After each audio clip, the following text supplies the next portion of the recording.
Styrofoam dari jerami bukan sekedar ide, ini aksi nyata untuk lingkungan. Halo, kami tim Bismetra dari Universitas Fajar yang beranggotakan saya sendiri, Ruth Amelinda, kemudian kedua rekan saya yaitu Oktavia Fadila Ningsi dan Lutfia Zulkaida. Di sini kami akan menawarkan solusi berupa styrofoam berbahan dasar ramah lingkungan dengan memanfaatkan limbah pertanian yang tersedia melimpah dengan nama produk Biorus. Masalah lingkungan akibat penggunaan bahan sintesis seperti styrofoam sudah jadi masalah besar atau perhatian serius di Indonesia.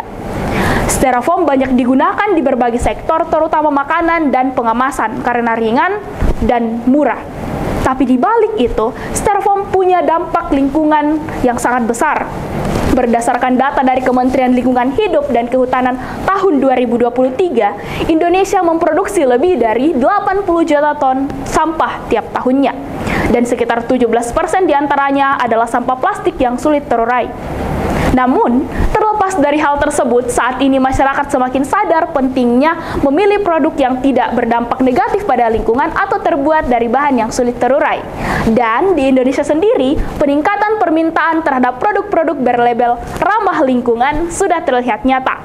Melihat potensi bahan alami di Indonesia, jerami muncul sebagai kandidat utama untuk dijadikan bahan dasar pengganti styrofoam.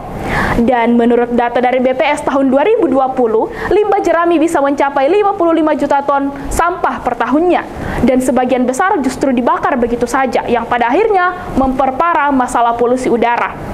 Dan penelitian dari Universitas Diponegoro menunjukkan bahwa jerami mengandung selulosa tinggi sekitar 37,71% dan sangat potensial dijadikan bahan biomaterial.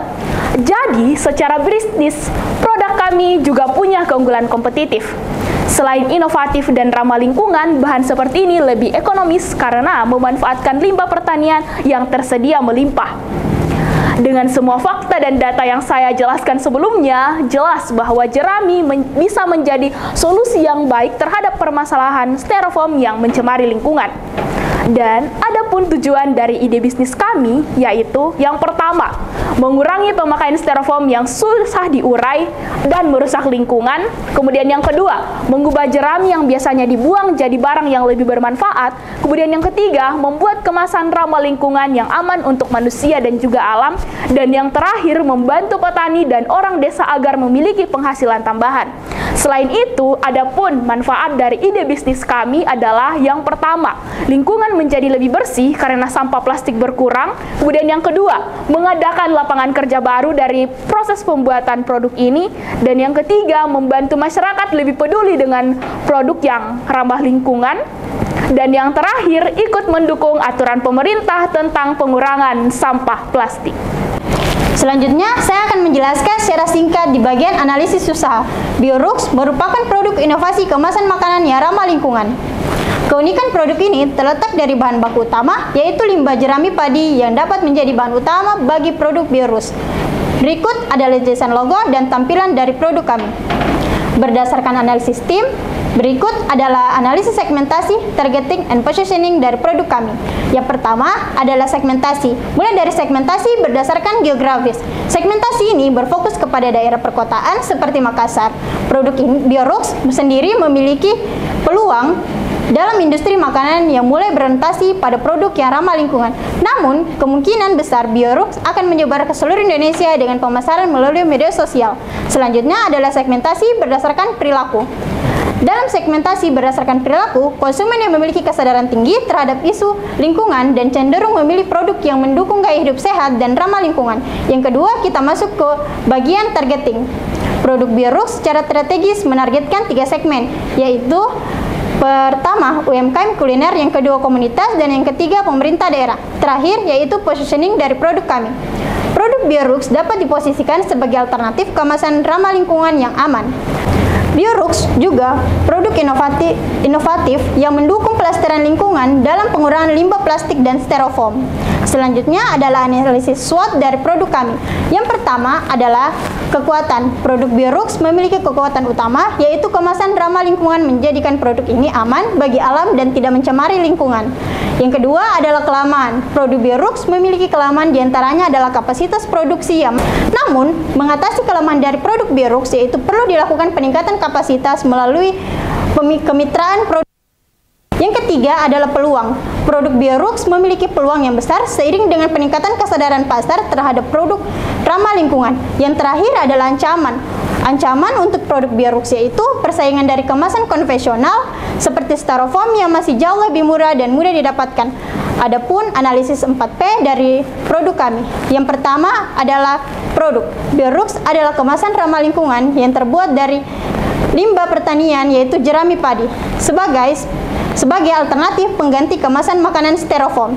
Yang kedua adalah harga. Produk Biorux dipasarkan dengan harga 10.000 per satu. Penetapan harga ini mempertimbangkan nilai tambah sebagai produk yang ramah lingkungan. Yang ketiga adalah tempat. Produk Biorux akan dipasarkan melalui media online seperti marketplace dan media sosial. Dan yang terakhir adalah promosi. Promosi yang dilakukan oleh produk Biorux yaitu dengan melalui media sosial dan melalui video edukasi. Selanjutnya masuk pada pembahasan rencana operasional dari produk kami. Yang pertama, cara pembuatan produk kami yaitu siapkan alat seperti grinder untuk menghancurkan jerami padi, wadah, saringan, mesin cetak, dan juga pemanasan. Lalu siapkan bahan-bahannya yaitu jerami padi, tepung tapioka atau pati jagung, air, gliserol atau gliserin untuk membuat biofoam lebih lentur dan juga cuka. Selanjutnya adalah cara pembuatannya. Pertama-tama cuci jerami padi untuk menghilangkan kotoran, lalu keringkan dan haluskan menggunakan grinder hingga menjadi bubuk halus. Campurkan abu jerami padi 40%, pati jagung 30%, air 20%, gliserin 7% dan cuka 3%. Panaskan campuran tadi di alat pemanas sampai membentuk adonan kental menyerupai gel. Setelah itu, masukkan adonan tersebut ke mesin pemanas dan mesin cetakan yang membentuk seperti box makanan.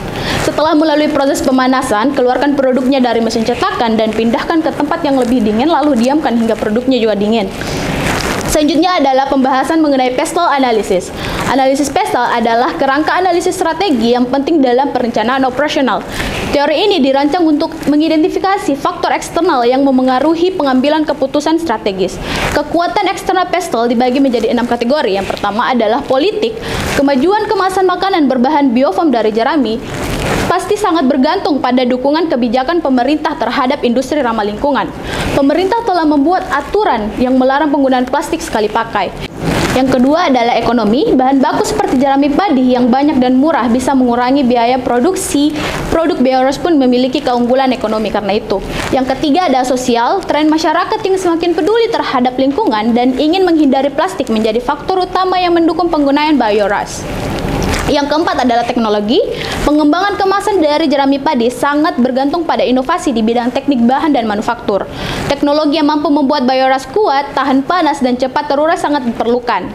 Yang kelima adalah lingkungan. Jerami padi yang sebelumnya dianggap sebagai hal yang tidak memiliki kegunaan, kini bisa diolah menjadi kemasan makanan yang bisa terurai.